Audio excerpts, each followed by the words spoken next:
Hey guys, it's Adam, and in today's video, I'm going to give you 3 secrets that will make or break your success in your interior design business. Now, you might be thinking this is about software. It's not about that. And it isn't about a new app. It's not about a CRM. It's not about subscriptions. This is about structure, because structure determines whether you make money or you're just staying busy. Now, if you value practical, strategic content like this for working interior designers or decorators, like and subscribe. I release weekly content designed to help you build a profitable, controlled design business, especially if you're a solopreneur.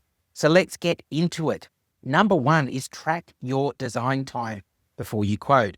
This is about your design fee now. So I'll give you a little bit of insight into my business. I create a flat design fee that allows me to design the project and quote for all of the goods and services.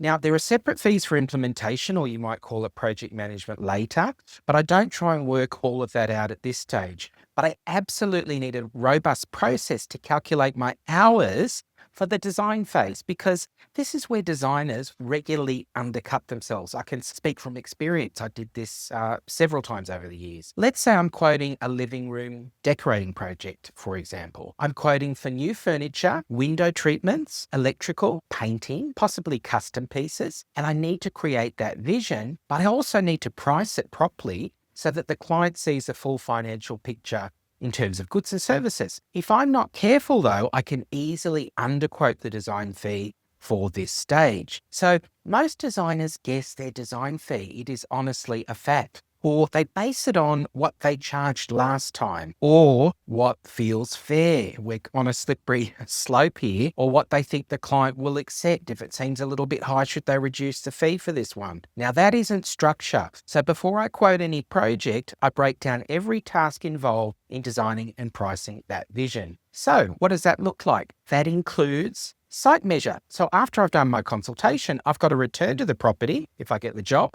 to measure properly. And then I've got to photograph the space properly. I'm going to potentially meet with trades for quoting purposes, and all that time needs to be baked in. Now, if I have an assistant involved, their time also needs to be baked in too. And then we get into concept development. Every hour it takes to build the concept has to be captured. A single room can easily, I think, take about 8 to 10 hours to develop properly. And if you're quoting multiple rooms and not breaking them down individually, you're almost certainly undercharging. Now, we have to continue on here. We've got a source. We've got to drive to those showrooms. We're researching online. We're comparing options. And then back to all that travel time. Make sure that's baked in. That is design time. Then maybe you're spatially planning. You're in your software, your CAD, your SketchUp, whatever you're using. You're drawing layouts. You're potentially designing joinery. You've got to bake all that time in. And then you've got to refine and revise. You won't have everything perfect on the first pass when you present. So you must factor in time to revise and refine before presenting again. Because I charge a flat design fee, I must estimate all of this up front. So writing specifications and collecting quotes, sending off drawings to get accurate quotes, and then the back and forth with suppliers is all part of this. Confirming the pricing, availability of stock, this alone could take hours. And then we've got to prepare the presentation. We've got to maybe print, go to the print shop. We've got to label a whole lot of samples, organize documentation, and then have that 2-hour meeting with the client. And we must price the vision. We've got to call those suppliers, checking on their trade pricing, reworking items if they get discontinued during the design phase. That happens as well. This is all design time. Now, inside my course, the Turnkey Design Success System, I do give my students a structured task tracker that calculates this before they quote. Every project gets duplicated, it gets broken down, totaled, and multiplied by their design rate. Now, if you'd like to chat with me about that program, send me an email at askadam@turnkeydesign.success.com. But you can absolutely do this manually right now. What I'd like you to do is open a document or a spreadsheet, create 3 columns: task, estimated hours, and actual hours. Then list every design phase task. Assign realistic hours, add them up, and then multiply them by your hourly rate. And that becomes your design fee. There's no emotion here, no comparison to previous projects, just maths. Now, I want to pause for a second. Is this content resonating with you? Are you calculating design hours before you're quoting, or are you still kind of pricing from instinct? Leave a comment below. I'd love to hear your thoughts. Now, number 2 is fix the date. This one changes everything. Most designers drift. They let decisions stretch. They allow furniture to arrive as it arrives and they send it to the client. Now, if a decision is pending from a client perspective, they also might be waiting for that client to feel comfortable rather than giving them a deadline on the decision. And then projects just drag on and on. But you have a schedule. So if you don't know when you're going to complete a project and in what time frame, how can you ever know your true time commitments over the coming months? So this affects your income capacity at the end of the day. Did you know what? Last year I interviewed about 50 designers, and I remember a conversation with one, and she said to me, Adam, I've had a project running for over 12 months. You know what it's like. The client needs to sit on sofas. There's a couple I've suggested, but they live rurally and I can't get them to get to the city to sit on these sofas for weeks. And I thought to myself, really, why? Is it actually essential that they sit on the sofas? Or have we encouraged them or assumed that this is going to be part of the process?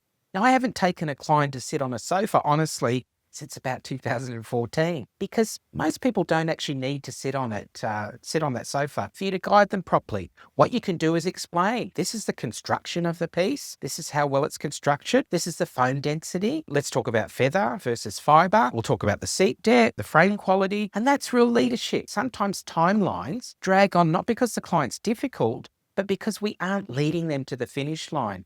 We allow these additional steps to become necessary.